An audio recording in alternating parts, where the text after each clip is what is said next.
Assalamualaikum warahmatullahi wabarakatuh. Alhamdulillahirabbil alamin. Asyhadu an la ilaha illallah wa asyhadu anna Muhammadar Rasulullah. Allahumma sholli ala sayyidina Muhammad wa ala ali sayyidina Muhammad.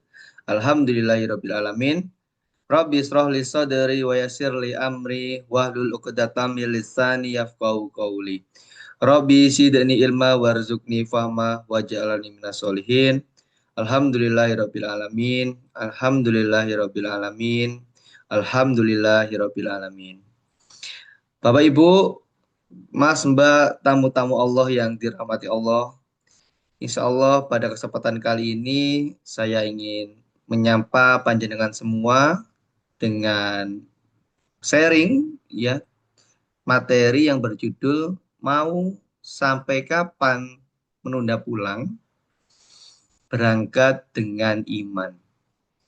Karena pada kesempatan yang Allah berikan pada manusia untuk bisa berangkat ke Baitullah, seringkali banyak manusia-manusia itu tidak peka terhadap undangannya Allah Subhanahu wa taala. Dan jangan sampai kita termasuk orang-orang yang tidak peka bahwasanya undangannya telah datang, justru kita menolaknya.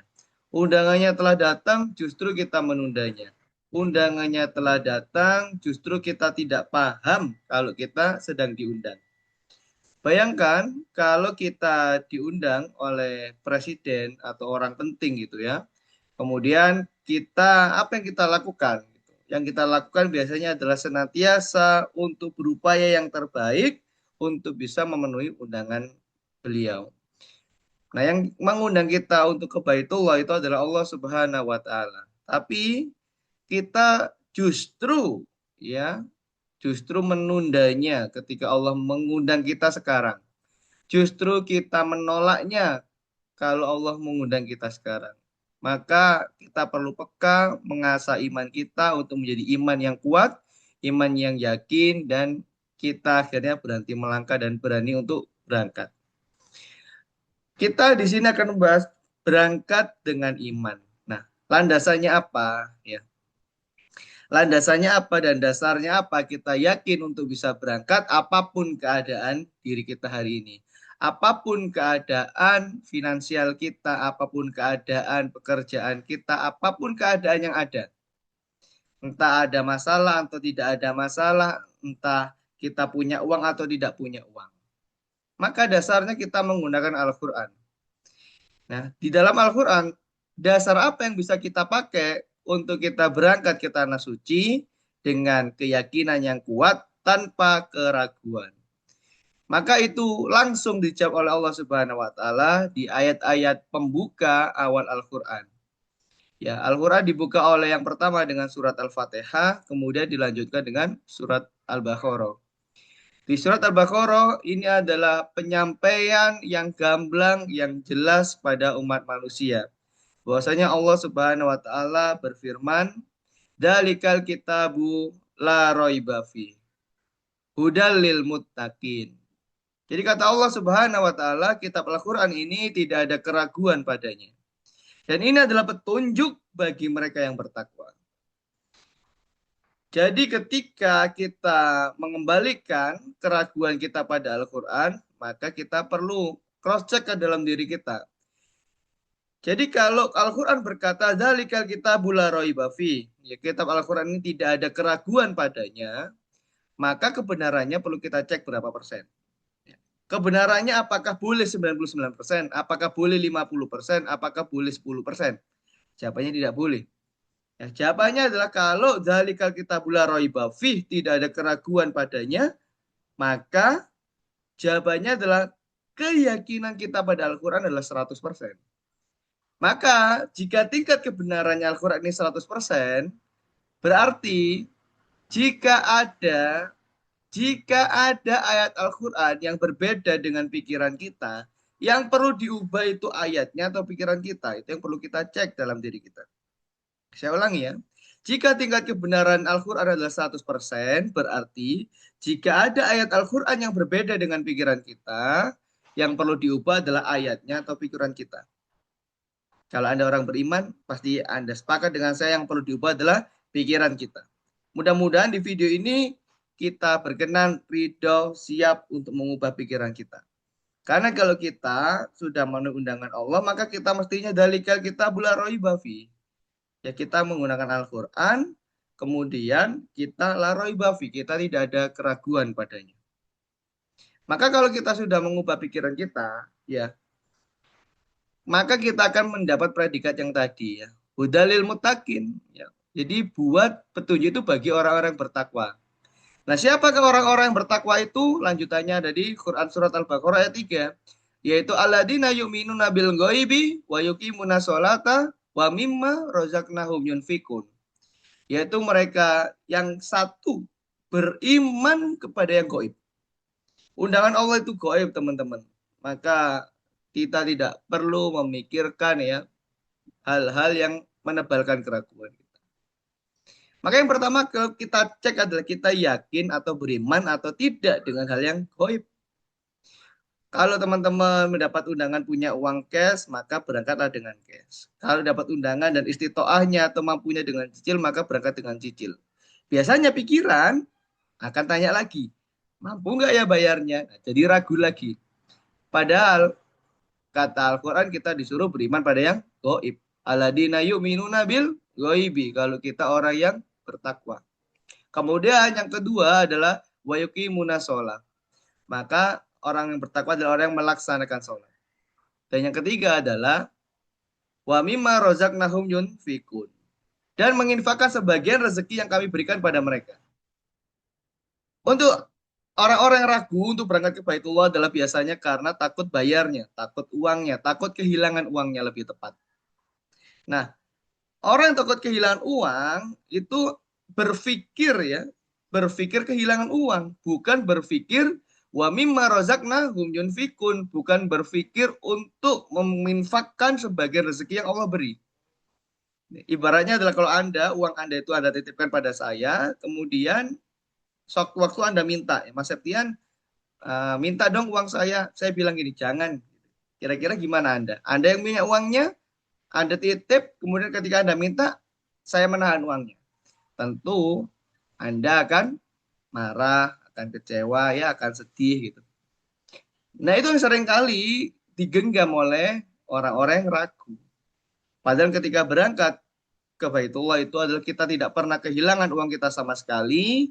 Yang terjadi adalah kita hanya memindahkan uang yang ada di rekening kita pindah kepada rekening kita di akhirat yang nantinya akan Allah kembalikan dengan cepat pada rekening kita di dunia. Gitu. Ini sangat gamblang ya. Siapa orang yang bertakwa adalah alladzina yu'minuna bil ghaibi. Oh yang beriman pada yang gaib. Beriman yang enggak kelihatan, yakin kalau Allah akan lunasi, yakin Allah akan bantu tambah rezeki, yakin akan Allah berikan karunia yang tinggi dan lain sebagainya. Kemudian senantiasa melaksanakan sholat, ya kemudian adalah kita sadar apa yang kita keluarkan adalah menginfakkan sebagian rezeki. Dan kita akan kupas apa itu wal gaib. Gaib adalah alimul ghaibi fala yuzhiru ala ghaibihi ahadan illa manir mir rasuli. Ya. Jadi gaib adalah dialah Allah yang mengetahui segala yang gaib dan dia menampakkan dan dia tidak menampakkan kepada seorang pun tentang yang gaib itu. Kecuali pada Rasul yang diridhoinya. Artinya hal yang gaib adalah sesuatu yang pasti ada, yang jelas ada, tapi kita tidak mengetahuinya karena tidak ditampakkan oleh Allah Subhanahu wa taala. Jadi pertanyaannya, gaib itu nyata atau tidak? Jawabannya adalah nyata. Cuman tidak kelihatan, cuman tidak kedengaran. Ya, jadi gaib adalah sesuatu yang nyata tapi tidak terindra, tidak terlihat, tidak terdengar, ya tidak bisa dipegang, tapi nyata. Apa aja hal-hal yang gaib itu? Ya, adalah sesuatu yang dijanjikan oleh Allah Subhanahu wa taala. Maka pertanyaannya adalah saat ada orang ragu berangkat umroh karena uang, pertanyaannya adalah dia lebih percaya pada pikirannya daripada janji Allah yang Maha Kuasa atas segala rezeki. Itu gimana orang ini? Ini termasuk orang yang beriman pada yang gaib atau beriman pada pikirannya? Jawabannya adalah ini adalah orang yang beriman pada pikirannya, bukan pada hal yang gaib. Berarti kalau tidak beriman pada yang gaib, tidak termasuk orang yang bertakwa. Maka dalam kondisi ini yang perlu kita ubah itu apa? Al-Qur'annya atau pikiran kita? Yang perlu kita ubah adalah pikiran kita. Ya. Kata pikiran adalah nanti kalau uangnya ada, saya mau umroh, itu kata pikiran. Ya. Tapi kalau kata Al-Quran, tidak. Kata Al-Quran adalah sesungguhnya orang-orang yang selalu membaca kitab Al-Quran, melaksanakan sholat, dan menginfakkan sebagian dari rezeki yang diberikan pada mereka secara sembunyi maupun terang-terangan, mereka itu mengharapkan perniagaan yang tidak akan merugi. Justru kalau kita tidak punya uang, justru kita harus berangkat. Kenapa? Karena kita akan mendapatkan perniagaan yang tidak akan pernah rugi. Gitu. Karena Allah juga akan agar Allah menyempurnakan pahala mereka dan menambah karunia-Nya kepada mereka. Sungguh Allah Maha Pengampun, Maha Mensyukuri. Kalau kita nurutin pikiran kita, kalau nunggu ada uangnya baru kita mau berangkat, sedangkan undangannya adalah sekarang. Nah, maka kita akan kehilangan janji Allah, kita akan kehilangan karunia Allah. Dan kita akan kehilangan Allah Maha Pengampun atau pengampunannya Allah dan Allah Maha Mensyukuri dan rasa syukurnya Allah. Rasa syukur itu adalah sesuatu kalau di bab apa namanya penjelasannya adalah Allah Maha Mensyukuri adalah Allah yang paling banyak memberi. Jadi orang yang bersyukur adalah orang yang paling banyak memberi. Jadi Allah Maha Mensyukuri adalah Allah akan memberikan sebanyak-banyaknya karunia-Nya pada hambanya. Seperti itulah terjemahnya. Kalau kita nurutin pikiran, maka berarti kita kehilangan itu semua. Kehilangan janji Allah, kehilangan perniagaan yang tak pernah rugi, kehilangan karunia-Nya Allah. Maka sangat rugilah kita kalau kita justru tidak mau mengubah pikiran kita untuk mengikuti Al-Quran. Kalau Anda mau dapat karunia Allah yang banyak, kalau Anda mau mendapatkan petunjuk Allah, kalau Anda mau pengampunan dosa, kalau Anda mau mendapatkan dihapusnya kemiskinan Anda, maka jangan menjadi orang seperti orang di atas genteng. Orang di atas genteng ini adalah ada suatu kisah ya, ada banjir bandang terjadi di suatu wilayah, kemudian banjirnya ini sudah sampai ke satu dada. Kemudian tim SAR sudah mulai berdatangan menggunakan perahu karet. Kemudian semua warga diselamatkan oleh tim SAR itu. Ayo kita mengungsi, kita mengungsi, kita mengungsi. Semuanya berhasil diungsikan kecuali ada satu orang yang tidak mau. Orang ini menjawab, saya tidak mau. Saya mau ditolong sama Allah. Kemudian banjirnya ini sudah sampai di atap rumah, orang ini manjat ke atas rumah, kemudian ada bantuan tim SAR lagi naik perahu karet. Dia ditanya gitu ya, Pak, apakah Anda masih mau bertahan di situ? Kalau Anda mau bertahan di situ, Anda pasti tenggelam. Silakan Bapak naik ke perahu kami agar bisa selamat. Jawabannya orang ini adalah, saya hanya mau ditolong oleh Allah Subhanahu wa taala. Kemudian ditinggal sama perahu karet, banjir itu semakin meninggi sudah sampai leher, kemudian datang lagi tim SAR menggunakan helikopter. Pak, silakan naik, Pak, karena kalau Bapak tidak naik, Bapak akan tenggelam. Orang ini tetap menjawab, saya hanya mau ditolong oleh Allah Subhanahu wa taala. Kemudian ketika helikopternya pergi, orang ini tenggelam, singkat cerita, orang ini telah meninggal. Ketika meninggal, akhirnya di pengadilannya Allah Subhanahu wa taala, orang ini ditanya, "Hei fulan, bukankah orang yang ahli ibadah? Bukankah engkau membaca Al-Quran? Bukankah engkau ahli sholat? Bukankah engkau ahli ibadah? Kenapa ya engkau justru memilih membunuh dirimu sendiri?" Kata si fulan ini apa? Dia bilang, bukan bunuh diri aku ya Allah, tapi engkau yang membunuhku karena engkau tidak menolongku.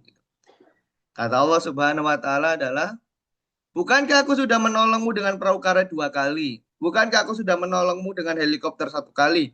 Tapi engkau justru tidak peka kalau itu pertolongan. Karena engkau tidak peka dengan pertolonganku, sehingga engkau meninggal itu termasuk engkau membunuh dirimu sendiri. Maka masuklah fulan ke dalam neraka. Janganlah kita seperti orang di atas genteng ini.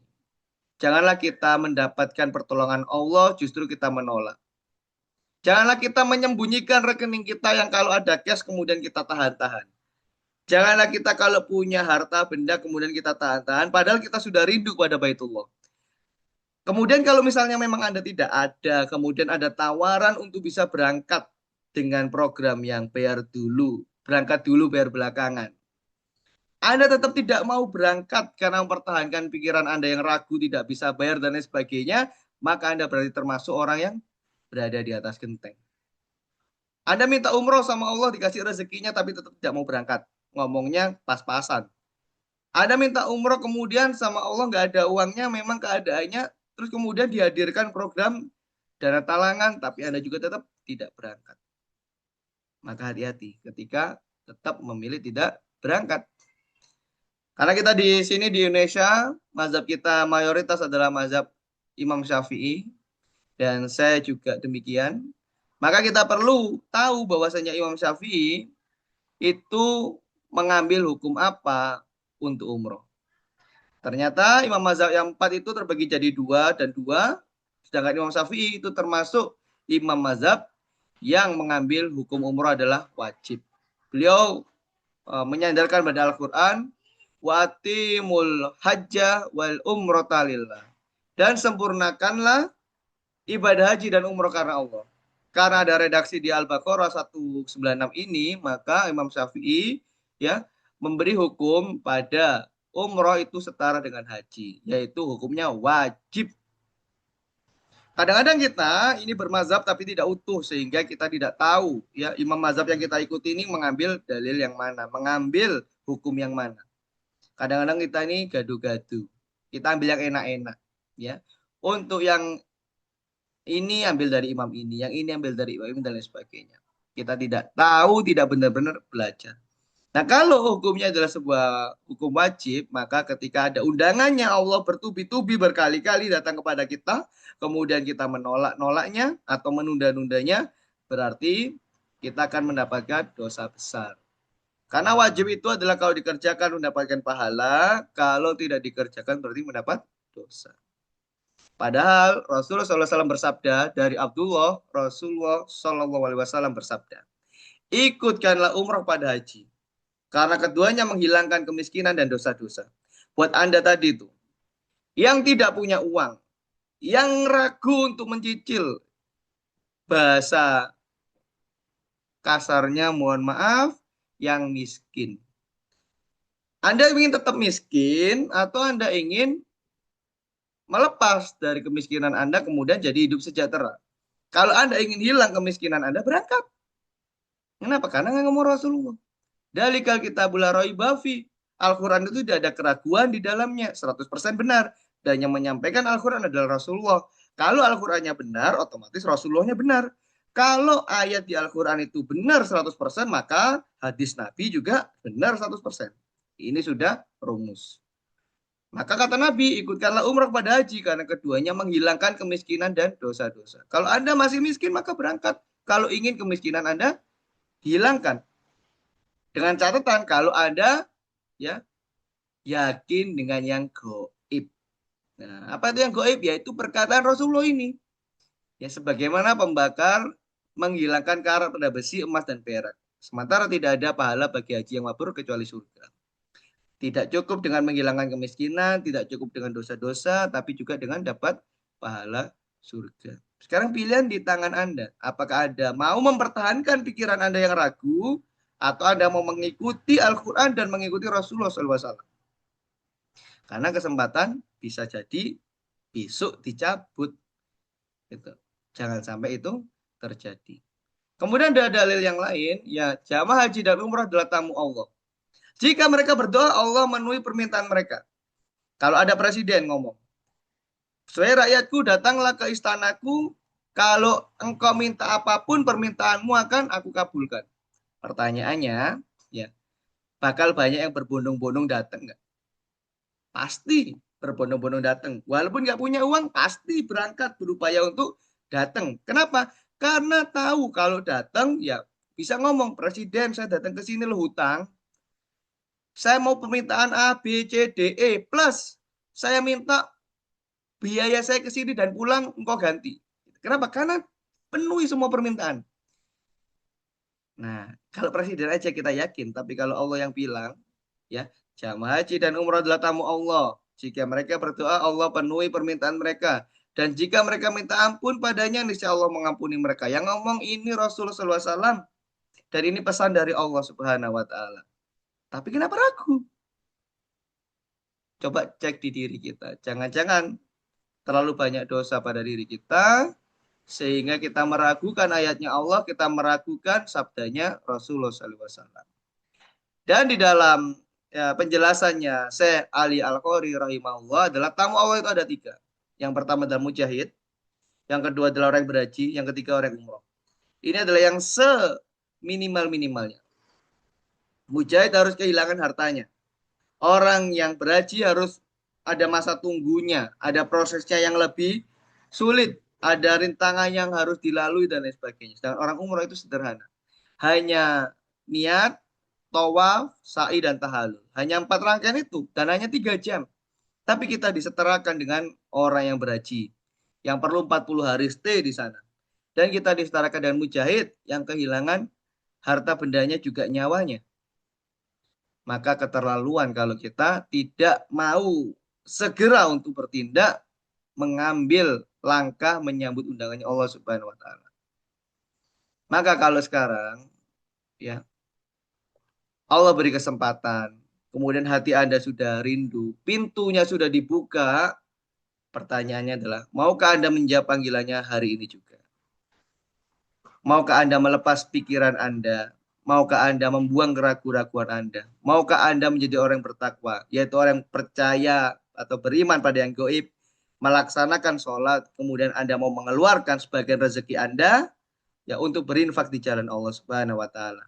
Yang dimana janji Allah pasti akan mengembalikan semuanya pada Anda, akan mengabulkan segala permintaan Anda, akan menumpah ruahkan karunia-Nya pada Anda. Ini pilihannya ada di Anda.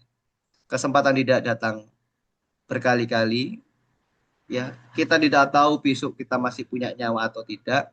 Maka ketika ada kesempatan, segera jawablah panggilan Allah Subhanahu wa taala. Mudah-mudahan bermanfaat. Ya, kami tunggu Anda untuk memastikan bahwa Anda adalah orang-orang yang bertakwa. Karena semuanya ini adalah la roiba fi. Tidak ada keraguan di dalamnya. Mohon maaf kalau ada salah kata dan perbuatan. Ihdinash shiratal mustaqim. Assalamualaikum warahmatullahi wabarakatuh.